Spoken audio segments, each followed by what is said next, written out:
මුලින්ම අපි මේ සඳහා බටර් හරි මාගරින් හරි මේ සෑඳි දෙකක් හොඳින් රත් කරගන්න ඕනේ. මත ගින්නේ මේ පෑන් එක ලිපේ තියලා.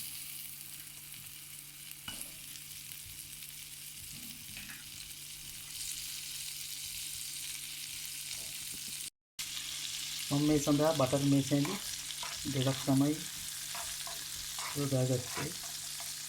ඒක හොඳින් දිය වුණාට පස්සේ ඒකට දාන්න ඕනේ පාන් පිටි. මම මේ සඳහා පාන් පිටි ග්‍රෑම් 250ක් තමයි එකතු කරන්නේ.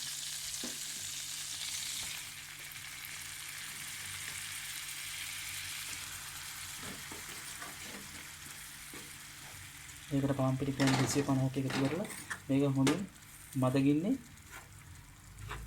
හොඳට බැද ගන්න ඕනේ විනාඩි 3ක් විතර. දැන් මේක මම මේ විනාඩි 3ක් විතර හොඳට ලිපේ බැදගත්තා.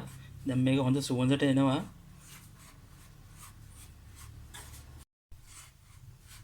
මේක දැන් හොඳින් බැදිලා තියෙන්නේ. මම මේක දැන් ලිපෙන් බා ගන්නවා.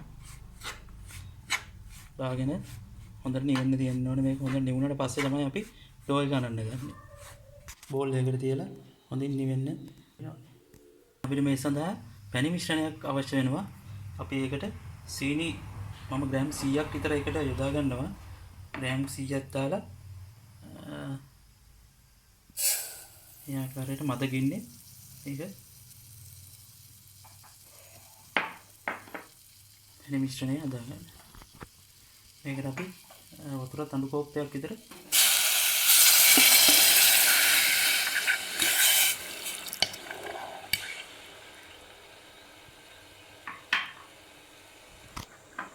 මේකට වතුර තඬු කෝප්පයක් එකතු කරලා ඊට පස්සේ මේකට එනසාලට දෙකකුත් හොඳ සුවඳ එන්න එකතු කරගන්න.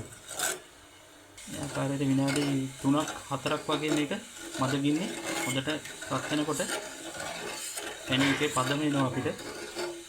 හරිම ලේස් කෑමක්. ඕගොල්ලන්ට නිවාඩු දවසේ ගෙදර ඉන්න වෙලාවට මේක හදලා රස බලන්න පුළුවන්.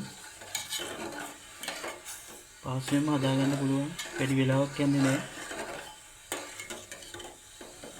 මම තමයි යොදාගත්තේ. ඒකට මම සීනි ග්‍රෑම් 100ක පැණි මිශ්‍රණයක් තමයි හදාගන්නේ.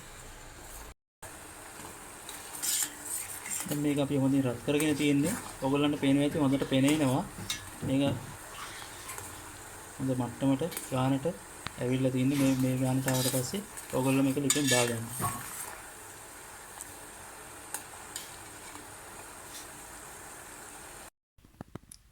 දැන් මේ පිටි මිශ්‍රණය හොඳින් නිවිලා තියෙන්නේ.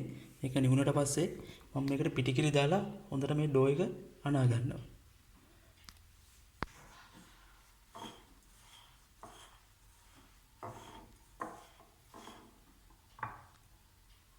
මේකට පිටි ටික ටික දාලා අපි මේක හොඳට අනා ගන්නවා ඩෝ එක.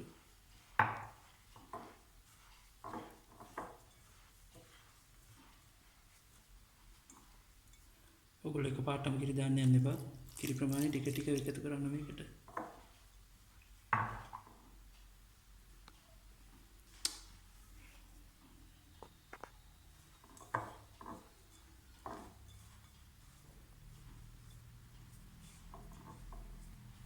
දැන් ඔයගොල්ලන්ට පේනවා ඇති මේක මම හොඳට නීට් කරගත්ත විනාඩි 5ක් විතර මේ ආකාරයට හතේ ඇලෙන්නේ නැති මට්ටමට මේක තියෙනවා.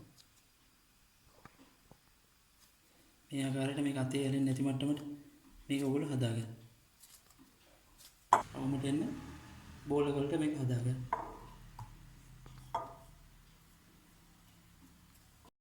ඔයගොල්ලන්ට පේනවා ඇති මම මේ ඩෝ එකෙන් චූටියට බෝල හදාගෙන තියෙනවා. අපි දැන් ඊළඟට මේක ගැඹුරු තෙලේ හොඳින් බැද ගන්න ඕනේ. දැන් අපි මේ බෝල ටික හොඳින් ගැඹුරු තෙලේ බැද ගන්න ඕනේ.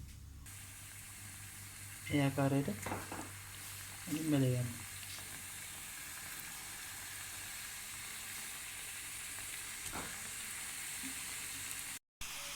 මේක මේ ආකාරයට රන්වාන්ට වට වෙනකන් හොඳින් බැද ගන්න. හරි ඔන්න දැන් අපි හදාගත්ත පැණි මිශ්‍රණය සහ බැදගත්ත බෝල ටික මෙතන තියෙනවා.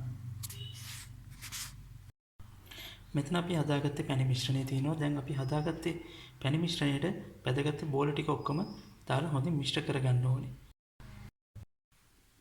මේක පැණි මිශ්‍රණයේ පැයක් විතර ඔයගොල්ලෝ මෙහෙම දාලා තියන්න. ඕගොල්ලන්ටත් ගෙදරදී පාන් පිටි ටිකකින් තේ බොන වෙලාවට මේ වගේ රස කෑමක් හදලා ඔයගොල්ලොත් රස බලන්න.